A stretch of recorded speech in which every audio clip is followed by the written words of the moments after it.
Soy Cecilia Maida, la secretaria académica de la Escuela de Formación de especialización y posgrado en neuropsicología. Un placer estar acá con nosotras compartiendo esta linda jornada de presentación de escuelas, Ceci.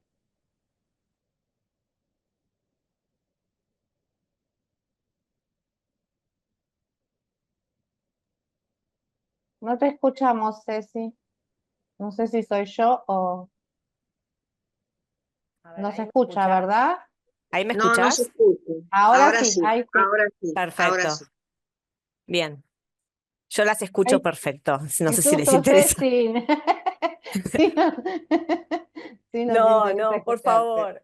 Bueno, bien, nada, les contaba que la directora de la Escuela de Neuropsicología hoy no puede estar, pero es María Laura Peón, que diseña todo el programa y busca los mejores profesionales para que tengamos. Y les voy a compartir un poco de qué se trata.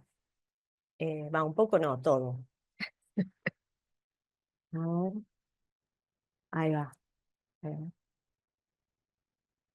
Ahí lo ven, Ujú. ¿sí? Sí, ahora sí. Bueno, Sí. Sí, perfecto. sí. Bueno, la Escuela de Formación de Neuropsicología, les contaba que la directora es la licenciada María Laura Peón. Bueno, yo soy la secretaria. Cualquier duda, consulta que tienen, siempre tenemos como un flujo súper, o sea, súper fluido entre académica, o sea, consultas que llegan académica también llegan a mí y respondemos, y si no sabemos algo lo buscamos para darles la respuesta correspondiente. Bueno, ¿de qué se trata un poco la formación? Se trata de introducir al psicólogo, que tiene un bagaje, o sea, cuando uno se recibe, tiene un bagaje de todo, como un bachiller en psicología, y después uno se especializa, ¿no? Una vez recibido. Y entonces nos introducimos en la neuropsicología como práctica clínica. ¿De qué se trata? Es brindar como herramientas en cada seminario para que tengan teoría y práctica y realizar diagnósticos. Luego del diagnóstico, o sea, se evalúa, se hace la evaluación, luego nos da un diagnóstico y ahí hacemos formaciones, o sea, vemos qué método, si necesita rehabilitación, si necesita estimulación, viendo las intervenciones mejores para ese paciente. Se trabaja interdisciplinariamente, claramente, o sea, es neuropsicología, trabajas con neurólogos, con psiquiatras, con terapistas ocupacionales, se arma un equipo. Y si aún uno vive, o sea, uno trabaja en el consultorio por ahí solo, en realidad también se arma un equipo, uno con el resto de los profesionales que atienden a ese paciente. Bueno, en realidad esto que yo les contaba, primero se evalúan las diferentes funciones y que tienen que ver, y eso nos va a dar un diagnóstico de cuáles son las fortalezas del paciente, las debilidades, dónde tenemos que hacer más foco en la rehabilitación, como para que esa persona tenga mejor calidad de vida, ¿sí? También es súper importante en neuropsicología no trabajar solo con el paciente, sino también darle una psicoeducación a la familia, porque digamos que en neuropsicología trabaja mucho con lesiones o con secuelas que quedan en el cerebro, y que eso nos da un desarrollo después en el comportamiento o algo que antes, o sea, que antes no estaba y ahora sí, como las lesiones, las secuelas. Entonces uno trabaja desde las funciones, ¿sí?, cognitivas. En el primer año, en el 2025, vamos a dar formación a neuropsicología en el adulto y el adulto mayor. Y en el 2026, que es el año que sigue, son 2 años de escuela, se da en infanto juvenil. Bien, que, a ver, tiene que ver mucho con el de adulto, tiene que ver mucho con las lesiones o más con rehabilitación, y en infantil más con estimulación, ¿sí? Hay diferentes diagnósticos, diferentes lesiones, secuelas que pueda llegar a tener, y la idea de la escuela es prepararlos para que puedan identificar y puedan mejorar la calidad de vida de esa persona, ¿sí? Por eso se trabaja mucho con terapia ocupacional o, bueno, con el neurólogo que lo supervisa, pero terapia ocupacional sirve también un montón como para poder darle herramientas a esa persona. Entonces se trabaja en conjunto. La idea en 2025 es los seminarios que se van a dar, que empezamos el 4 de abril, con una clase bimodal. Va a haber una clase, o sea, va a ser presencial y se va también a transmitir. Claramente los casos que se presenten, se graban todas las clases, o sea que uno los puede ver en otro momento, pero esos casos no van a estar en las grabaciones, claramente porque la difusión de casos no es la idea, sino que uno pueda aprender. Entonces tenemos la introducción a la neuropsicología y neuroanatomía para poder entender un poco cómo funciona en cuanto a módulos el cerebro, y después las funciones cognitivas, que es con las que uno trabaja. La neuropsicología de la atención tiene que ver muchísimo, es como la base de todo. Si uno no tiene atención, es difícil que pueda recordar algo, ¿sí? Si uno no tiene atención, es muy difícil que pueda tener una estrategia o una manera de un procedimiento para realizar algo. Entonces, como que la atención es la base de todas, por eso es el segundo después de la neuroanatomía, es lo que se ve como algo súper importante. Después la neuropsicología de la memoria, todas estas que se ven, todos estos seminarios tienen que ver con la evaluación, porque cada función se evalúa, y ahí vemos en dónde hay deficiencias y dónde no, dónde hay fortalezas, y por ahí nos podemos hacer de esas fortalezas para poder, en realidad,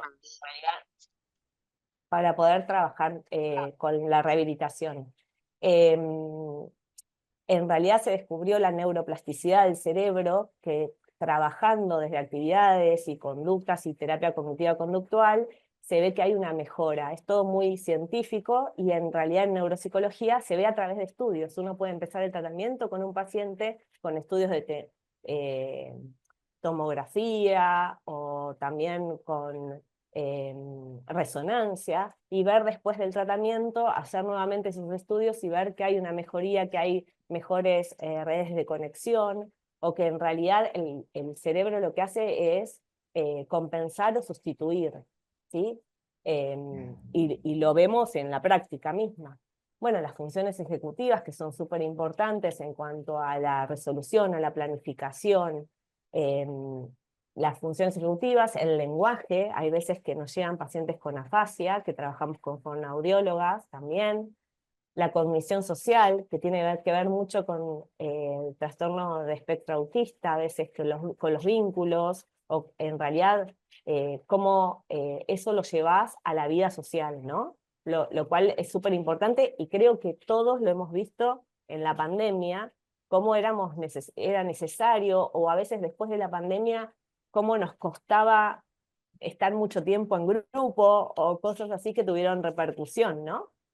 Y la teoría de la mente, que tiene que ver con la terapia, con cognición social. En cuanto a, después se ve también en este año, vamos a ver el trastorno de espectro autista en adultos, porque a veces hay una diferencia y a veces la persona que lo va a dar, que es una experta en esto, Mirna Tadeo, nos contaba también la deficiencia en diagnóstico, que a veces se los ve como psicóticos o como personas con esquizofrenia, y cuando en realidad tiene que ver con un espectro autista. Entonces, realmente tener una evaluación significativa que haga la diferencia y que uno pueda dar con un diagnóstico para mejorar el tratamiento, ¿no? Para que realmente ese tratamiento sea el que la persona necesita y no cualquier cosa. Bueno, después la neuropsicología de procesamientos perceptivos, náuseas, praxias, que tiene que ver con también el lenguaje o la comprensión del lenguaje. A veces, no sé si ustedes conocen, hay un libro que se llama Confundían a, ¿cómo es? A mi mujer con la confusión de la mujer con un sombrero. Bueno, que tiene que ver con eso, con la náusea o con la percepción de una parte y después abarcarlo a más. Bueno, nada, un montón de cosas, informes neuropsicológicos en adultos, porque la evaluación también es casi siempre cuando uno trabaja con otros profesionales, uno tiene que entregarles un informe, a veces son pedidos para ver cómo es la evolución o qué vas a tratar.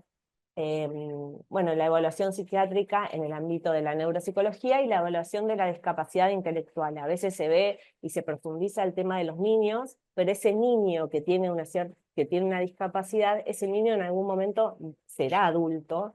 Y bueno, ¿y qué se hace con esos padres que siempre se preguntan qué será de mi hijo cuando yo sea muy mayor y no pueda llevarlo a las terapias o lo que sea? Entonces es súper importante. Y bueno, de eso se trata un poco esta escuela. También las funciones, bueno, lo que yo les decía, las funciones cognitivas es donde uno llega a trabajar con ellos en cuanto a la atención, la memoria, las funciones ejecutivas, las praxias, bueno, y el lenguaje, que es lo que nos sirve para conectarnos con los demás. Y bueno, ¿y de qué se trata? Se hacen los viernes, los 2 primeros viernes de cada mes. La dinámica es teoría y práctica. A la mañana se hacen más que nada las teorías, a la tarde las prácticas. La escuela de neuropsicología tiene una carga horaria de 400 horas, 288 son teóricas, que tienen que ver con todos los seminarios que se dan en, en el primero y segundo año, y hay 112 horas prácticas, ¿sí? Las horas prácticas tienen que ver con seminarios a los que uno va, con las prácticas de la escuela, con cámara Gesell. A veces se hacen evaluaciones o se trabaja mucho con cámara Gesell, y va a haber dos videoconferencias en los primeros y segundos viernes de cada mes, con un horario de 9 a 12 y de 13 a 15 horas. Se puede hacer de manera remota, claramente. También las clases quedan todas grabadas para que uno después pueda verlas en el momento en que disponga. Y después hay exámenes y, a ver, modalidad de cursado. Bueno, las horas prácticas, cómo se diferencian, están cómo se componen. Está la elaboración del TIF, que son 60 horas, y después la asistencia a atenciones clínicas como la cámara Gesell, o presentaciones de proyectos, o pasantías, depende de la cantidad de horas. Por ejemplo, en la asistencia a la cámara Gesell, asistencia a jornadas de la escuela de neuro, también depende de la cantidad de horas, y así se van sumando, o mismo alguien que ya trabaje en algo de rehabilitación o en evaluaciones, también puede de su trabajo agregar esas horas como parte de la práctica. Y bueno, en cuanto a la evaluación, hay unos exámenes que se hacen, la mayoría son multiple choice. Cuando se termina la clase, el profesor nos envía el examen, el cual se los envía a todos ustedes, a los alumnos, y tienen 15 días para responderlo. Cuando, bueno, lo responden enviándoselo al profesor, el profesor tiene 15 días para entregarlo ya corregido, ¿sí? Después tienen un TIF, que acá dice TF, bueno, TFI, pero bueno, es TIF, en realidad que es el trabajo integrador final, que en realidad se hace un grupo también, y María Laura, que es la directora, hace determinados encuentros con todos los alumnos que están por rendir el TIF para acompañarlos en este proceso, para que no estén solos en esto, para que puedan elegir bien un tema, para que pueda ser integrador realmente, y bueno, y están acompañados por ella. Bueno, un poco de eso se trata la escuela.